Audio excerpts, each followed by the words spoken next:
You're about to hear my conversation with Lesley Marks, Chief Investment Officer of Equities, and Steve Locke, Chief Investment Officer of Fixed Income with Mackenzie Investments.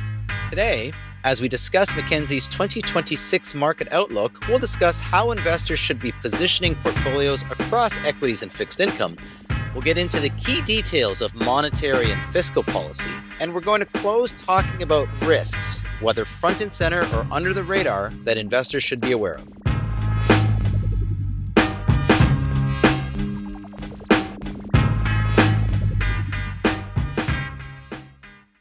This podcast is for informational purposes only. Information relating to investment approaches or individual investments should not be construed as advice or endorsement. Listeners should seek professional advice for their situation.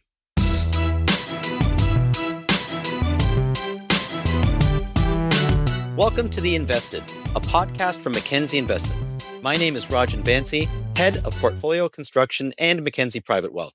Today, I'm joined by Lesley Marks, Chief Investment Officer of Equities, and Steve Locke, Chief Investment Officer of Fixed Income, as we are about to talk about Mackenzie's 2026 market outlook.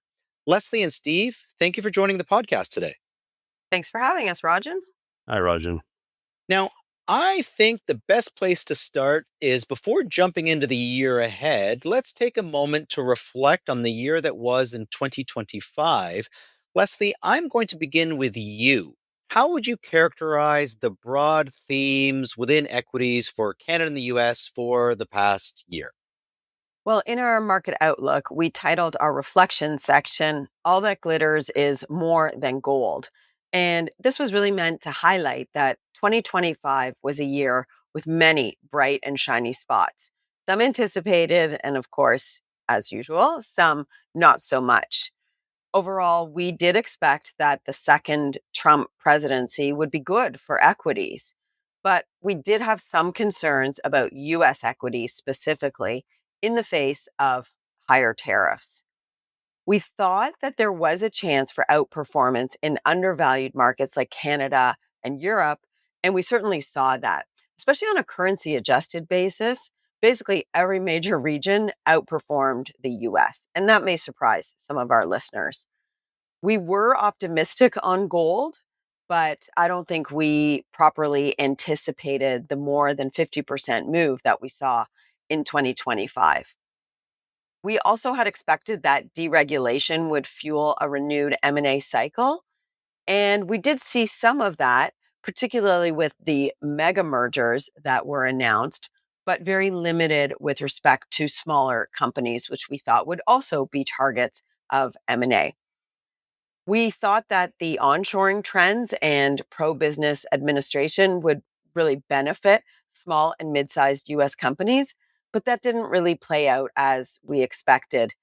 And I think that was primarily due to the fact that thematic investing dominated, which sort of accrued all of the returns in the US to the largest companies, most notably the hyperscalers in the AI sector. Very good, Lesley. Thank you. Steve, from your perspective, how will fixed income investors remember 2025, both from a rates and credit perspective? Yeah, Rajan, I think that in general, they're going to look back and think it was a decent year. It wasn't, a blockbuster year in particular for investment grade credit. If we look at the Canadian indices, they're up a little over 2% year to date. And that reflected the fact that we came into the year with some, expectations for rate cuts from the Bank of Canada, and then they were delivering early in the year. You may recall we had a couple of cuts in the first quarter, 25 basis points in each case by the Bank of Canada.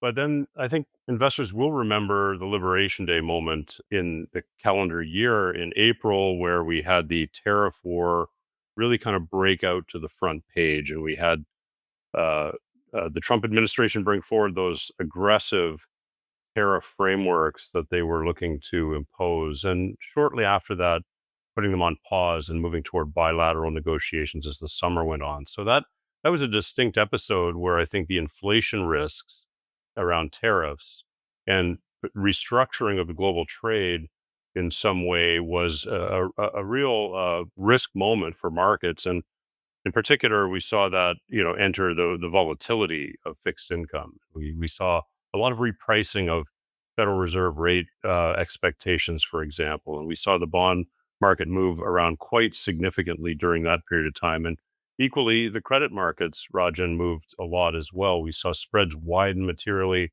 in a very short period of time around that risk off moment in April, and then only to recover, over the next month to month and a half as we came through and we saw a little bit more calmness around the negotiations as tariffs were and tariff frameworks were put forward country by country. So as the years turned out overall, Rajan, it's not been a bad year for fixed income. We've have some ongoing things that have been dragged through the year, such as the questions around inflation and will inflation, has it bottomed? Will it pick up next year? Or is there going to be some undercurrents that continue to pull it down based on the macro economy? But those remain to be seen, and all-in investors came out okay this year. Very good. Thanks to both of you for framing the rest of our conversation exceptionally well. Now, Steve, I'm going to stay with you as we move into our thoughts on 2026. We're having our conversation just ahead of the December FOMC meeting. The Fed seems to be weighing a weaker labor market against stubborn inflation. I don't want you to focus so much on the December meeting, but instead, Steve, from your seat, with the information we have right now, what's the likely path of policy rates over the next 12 months from the Federal Reserve? Yeah, it's pretty well expected at this point, Raj, that we will get a rate cut from the Fed here in December, and that's well priced in.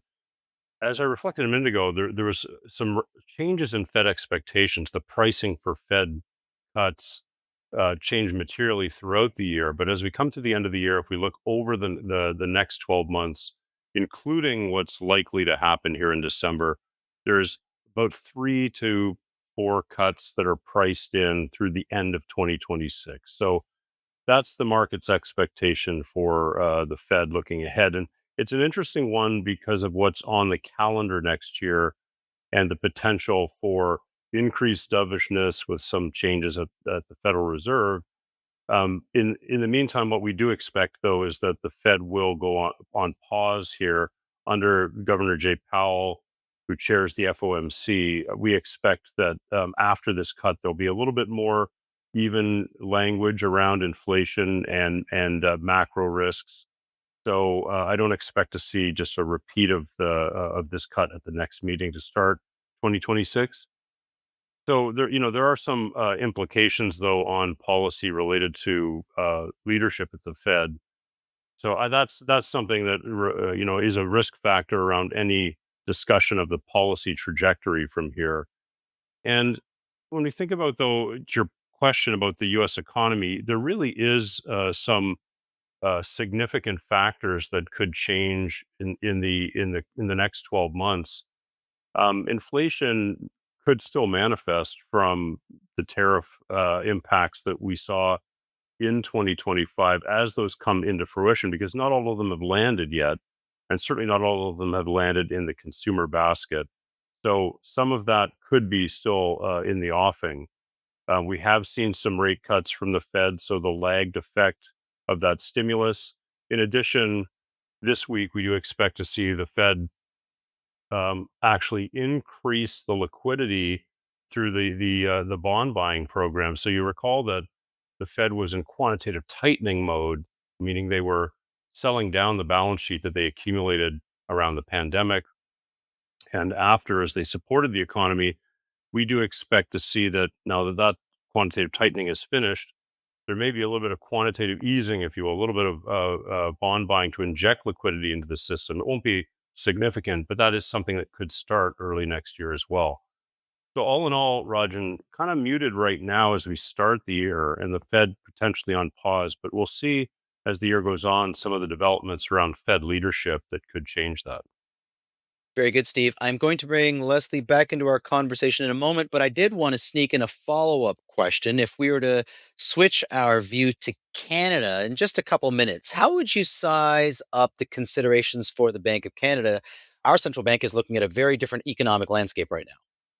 Very much so, and that's reflected in what they did in calendar 2025 with rate cuts. Of course, we had two at the beginning of the year, a bit of a pause as we all went through that period of uncertainty around tariffs through the summer.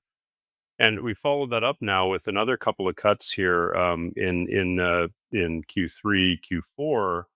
So the Bank of Canada has done much more aggressive cutting. If you think since the policy rate peak, which was just over 2 years ago, we had the Bank of Canada in fact cut 275 basis points off the Bank of Canada rate since then, much more than the Fed has done off the Fed funds rate.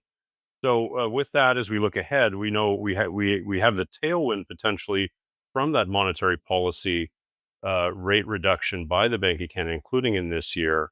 But that's for good reason, as your question alluded to. We have in Canada a much weaker domestic economy than what we see in the U.S. by comparison. We have of course a much more interest rate sensitive economy here, and that's been reflected in our housing market and some of the issues that the government and policymakers have to contend with there as they look ahead. So, all in all, we would expect to see the Bank of Canada cutting next year. Inflation is just over 2% here in Canada, so certainly not a threat. And with the potential for still a weak economy and a period of uncertainty around working out our new bilateral trade agreement with the US through 2026 as the USMCA comes up for renegotiation, all of this together to us means that we're perhaps not priced quite enough for what we might see from the Bank of Canada. We expect an additional cut from what's priced into the market today. Very good, Steve. Now, Lesley, I'd like to turn our conversation back to you. In light of the interest rate expectations we have for Canada, from your perspective, what sectors of the S&P TSX should we expect to have a bit of a tailwind as we get into the early months of 2026? Well, Canada, as you know, is still very much a banks and resources story. Together, those two sectors, or the financials and materials, are about 50% of our index. So when we consider the impact of interest rates, we have to first focus on those two areas of the TSX. I would say for interest rates, cutting interest rates is generally a tailwind for interest sensitive sectors like financials and real estate. So that would generally be positive for those sectors. But I would add a little bit of caution around just, managing or straddling from, stimulating through interest rate cuts versus what the Canadian economy may experience, which is, and this is not our base case scenario, but if we saw ourselves experiencing recessionary conditions, the interest sensitives would actually underperform in the face of lower interest rates. So we think in general, based on the path that Steve has outlined, that this will generally be good for interest sensitives. Another area of the market that will benefit is that which is tied to capital investment. Capital investing generally benefits from lower interest rates due to cheaper funding, but also the fiscal pulse of our government that is very much focused today on investment in the Canadian economy should also benefit the TSX. Now, coming back to the materials sector, gold tends to benefit when real interest rates are lower because of the opportunity cost of holding gold. So we think that this continues to be a good backdrop that is supportive for gold. And then the final point I'll make, because you asked about TSX sectors in general, is that, and this is not necessarily interest rate specific, but anything that supports the energy transition is an imperative given the higher demand for electricity that we are seeing. So this would be commodity subsectors like natural gas, uranium, base metals like copper, all should benefit from the outlook that we have for 2026. That's great, Lesley. And thank you for all of that detail. Clear that there's a number of tailwinds supporting Canadian equities going into early 2026. I want to ask you a follow up question. It wasn't too long ago. This is particularly maybe true for US equities when a lot of the price performance that we are seeing in the market have been driven by multiple expansion. But correct me if I'm wrong, earnings have been pretty strong through 2025. So I'm curious, what's the outlook for earnings estimates, say, in both Canada and the US through 2026? Well, you are right. 2025 was a resumption in earnings growth for Canada and a continuation of earnings growth for the US, which has been a fairly consistent earnings grower. That has not been the case for Europe. Earnings have lagged, and it's been a period of certainly softer earnings. But when we think about investing, we of course are looking forward. So the real question is, okay, what do things look like for 2026? And I like that you asked about earnings growth in the context of whether or not that would be a driver versus multiple expansion. And I do think that the 2026 story is much more about earnings than it is about multiple expansion as a driver for equities in general. So, starting with Canada, I'd say this year's earnings are expected to grow consensus estimates by about 14%, which is very healthy, as you noted. Next year is actually projected to grow by an even greater amount, maybe 15%. Now, most of this growth is expected to come from financials and materials, especially gold. And I would say these two sectors are certainly punching above their weight. They represent about 70% of the earnings growth for next year. So this is very important when you think about the expectations for earnings growth for Canada. But I do think that we have strong support from the banking sector as well as the strong commodity price, which is going to play through the earnings for gold companies. In fact, the materials sector earnings are expected to grow by over 50% next year. So we think Canada, the bottom line is we think Canada can easily hit that 14 to 15% growth for 2026, and you will see that flow through in equity prices. Now, turning to the US. Coincidentally, US earnings are also projected to grow by almost the same amount next year, 14%. So, what you're seeing is that the premium multiple for US stocks is less justified when other regions' earnings are catching up, which is why the US equity market is actually lagging global markets because, on a relative basis, it's not relatively growing faster than other regions of the world. Now, having said that, there is a bit of a caveat. US earnings could actually be understated based on a few things. The first is that analysts are still in the camp of accounting for the tariff impact on earnings, which we haven't really seen yet in a material way, but that doesn't necessarily mean we won't see it in 2026. So that's the first piece. Um, Second is there are signs that AI will contribute to greater productivity, and that should actually help to enhance margins. So that could actually be a tailwind to offset any margin contraction from tariffs. And then the third factor is the impact of the One Big Beautiful Bill Act. I know that's a mouthful. I still can't say that easily. The impact will be lower taxes and incentives for capital investment. And this could also be a nice tailwind for the US economy and, in turn, US earnings. So we think that the risk actually with US earnings is more to the upside than the downside. And so I would say both Canada and the United States have a pretty good support for earnings expectations for next year. Very good. Thank you so much, Leslie. Steve, now a question for you, and it's a question that fits perfectly well for our 2026 outlook. And that would be on the subject of succession at the Federal Reserve. Now, Fed Chair Powell's term expires in the first half of 2026, May, I believe. From your perspective, what do you think the market is actually looking for in the next Fed chair?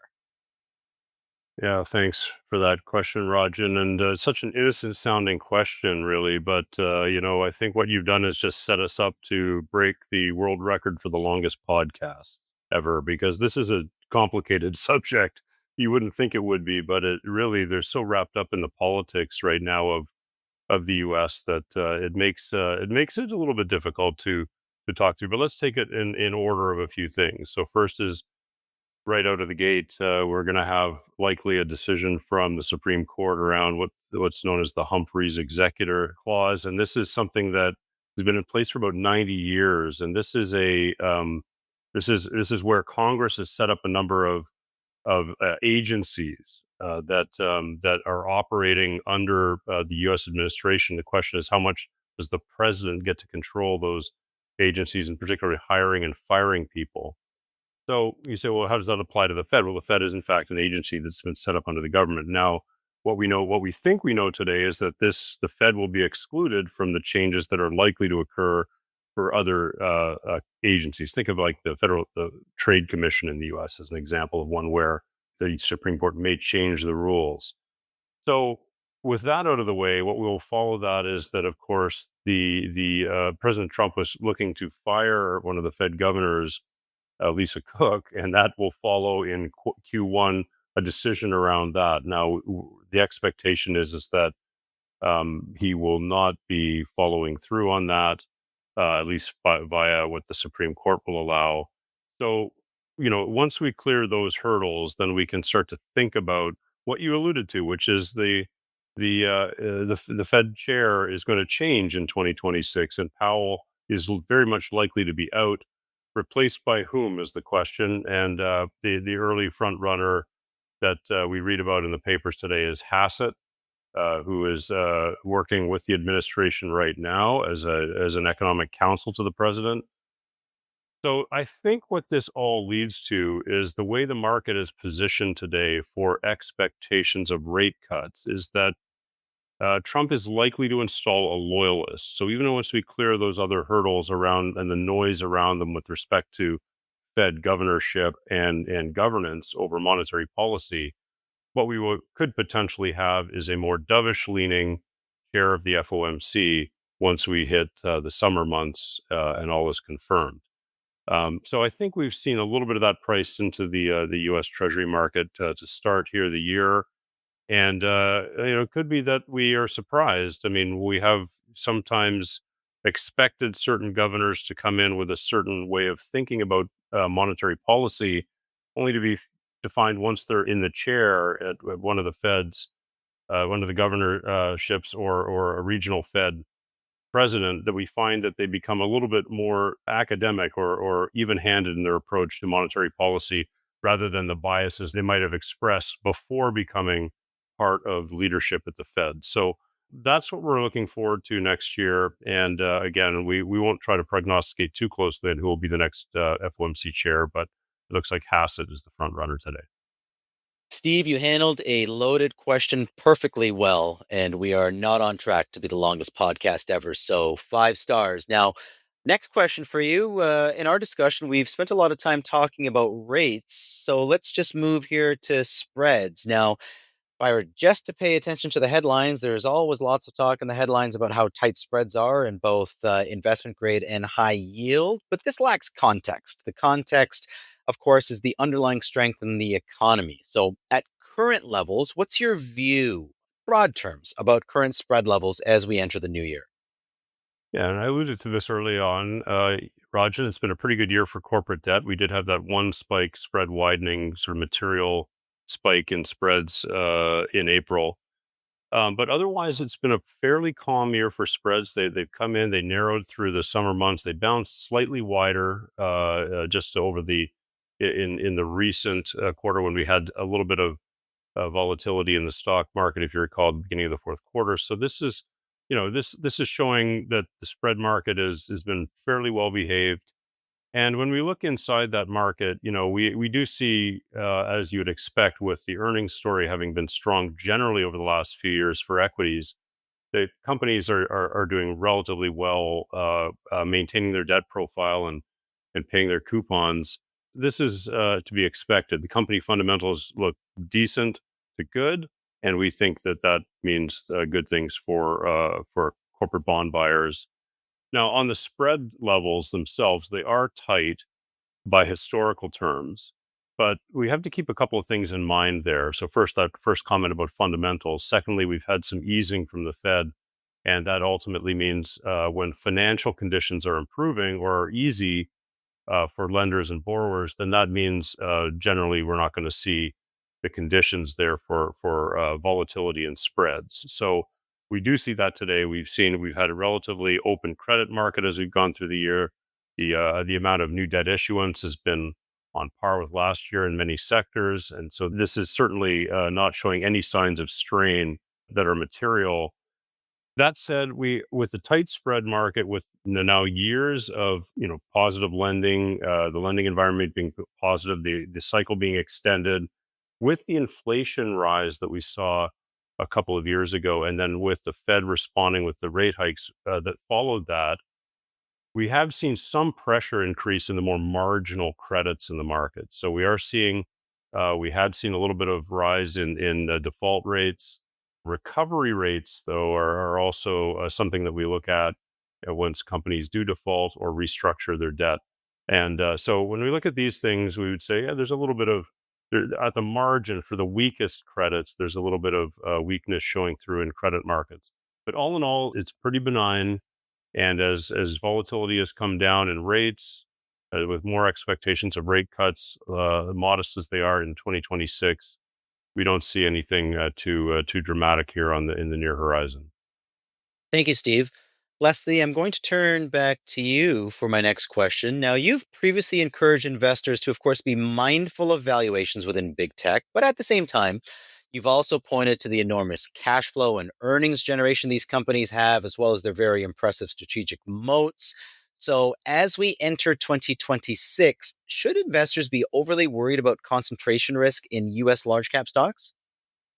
Well, I wouldn't characterize it so much as they should be worried, but I do believe that they should not be complacent, especially where investors have really disproportionately focused on the top 5 or 10 names in the index because that was what was working. So it was only natural to, keep doing what's working, and they've been rewarded handsomely. But I think it's really time to be proactive if you haven't been already about managing that risk and diversifying into other areas of the market that will benefit from a lot of the trends that we've discussed. And it's notable to me when I look at these companies that, as you noted, have healthy balance sheets, they have large cash flow generation capability, but also when you look at the spending numbers that we are seeing coming out of these companies, they are telegraphing. In some cases, these numbers are basically eating up most, if not all, of their free cash flow in some cases, which really shifts them from being huge free cash flow generators to being just like a regular business that trades at a regular multiple that requires a large capex spend to sustain that competitive advantage or that moat that you referenced. So there is a bit of a shift here in the fundamentals. And when that happens, it does change what one would pay for a company like that. So we're not recommending abandoning the US large cap exposure, but merely complementing it by looking at areas where valuations are more reasonable, like US small and mid caps, international equities, Canada, commodities. So other areas that can nicely complement their portfolio and give them also attractive fundamentals. Okay. Well, Leslie, I'm going to take you up on the topic of complementary positions. Now, let's move to Europe. Some of the major European markets have recorded really impressive gains in 2025. Now, European stocks have been cheap for a while, but they've lacked a catalyst. That certainly seems to have changed in 2025. As we go into 2026, how do you feel about the opportunities for European equities? Yeah, 2025 was certainly notable for Europe, and you mentioned it, and I mentioned it earlier in our discussion today that 2025 we didn't see, the earnings growth that we saw in other areas of the world, but we certainly saw upside in European equity. So that was primarily from multiple expansion, and the key catalyst was really a change in policy away from austerity towards more fiscal spending, particularly in the defense sector. So I would say that given the strength that we've seen in European equities, the market is starting to project significant earnings growth in the future. So that is part of the consensus expectations for 2026 that we will finally see after 2 years of negative earnings growth, positive earnings for European companies. But I think that the real story in Europe is the diversification attributes that it brings to a portfolio. Because investing in Europe gives a global investor exposure to different things. In your previous question, you focused on US tech stocks, the large caps, the mega caps, et cetera. And that's primarily what you get by investing in the US. But when you invest in Europe, you get more exposure to financials, which, as we've talked about, benefit from lower interest rates. You also get exposure to consumer staples.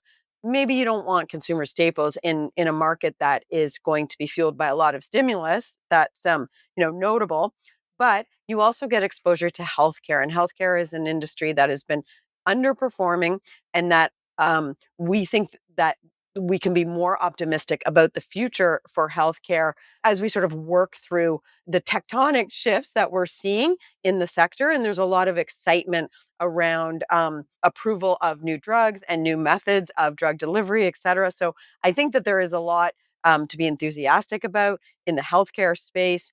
And overall, I would say that European exposure provides a very valuable diversification method from any concentration you may have in your portfolio from large cap technology shares. Very insightful. Thank you, Lesley. We opened our conversation with a question, and I asked each of you to chime in, and I think we will close the same way. The topic will be risk, and feel free to stay at a high level and be quick with your thoughts. But I'm very curious from your seats whether the risk is front and center or under the radar. What's at least one risk you think investors should certainly be mindful of as we enter 2026 and they have a look at their portfolios? Well, one thing we haven't talked about for 2026 is the midterm elections. And so I think that this is one underappreciated risk, which could sort of land us in the tails of potential market outcomes. And what I mean by that is it could put us, on a tail that's very positive or a tail that's very negative and create more volatility from the market. So maybe I'll start with a negative so that I can end on a positive note. I mean, if the Trump administration tries to find a reason not to hold the midterm elections, I'm not a conspiracy theorist, so I'm not advocating that that is something that we think is going to happen, but that would be, a major risk and create a lot of volatility for markets. On the other end of the spectrum, what are the things that the administration could do to try and ensure a positive outcome, where they would continue to hold on to the power that they have today? I mean, that could take on many forms and that could be highly stimulative for risk assets like equities. And examples of that would be some of the things that we've heard talked about, like sending $2,000 checks to Americans as a tariff rebate, for example. So these actions, any type of sort of fiscal support above and beyond what we've talked about. You referenced the potential change in Fed governor could also create a lot of monetary stimulus. So when you have sort of multiple layers of stimulus, that could create very bubbly conditions for equities. And that means higher prices. Now, they wouldn't be sustainable, but we could be sort of undershooting expectations for equities in 2026. Very good. Leslie, thank you. And Steve, from your end. So, from my end, I think I'll sum it up with the risk of inflation, really. I think, when you consider what we have going into the year, we have, as we talked about, we have the expectations for some Fed rate cuts next year.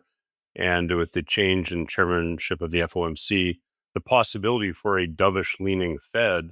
All at the same time, we have the one big beautiful bill, as Leslie talked about. We have stimulus coming from that from the fiscal side. And in addition to that, of course, the deregulation agenda is also stimulative as we think about how that comes through in the quarters ahead. So all of this could mean that we're leaning back toward inflation, which has been, a political issue in the U.S., but certainly a real economic issue for households.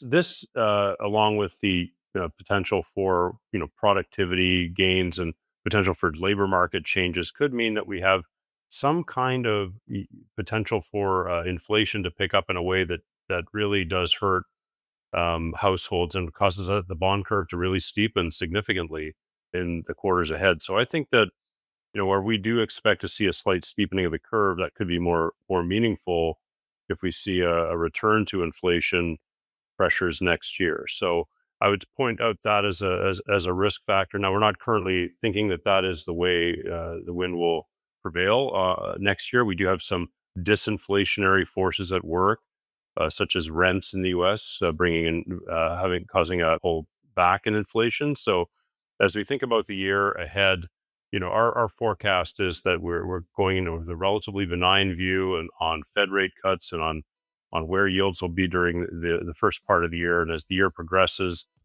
we hope to see that there'll be a level-headed Fed with a new chairman through the middle of the year. Very good. Well, we're going to end our conversation there just as I look at the time, but it's been a fabulous conversation. I want to take this opportunity. Lesley, Steve, thank you very much for joining us. And of course, Happy New Year. Thank you, Rajan. Thanks, Rajan.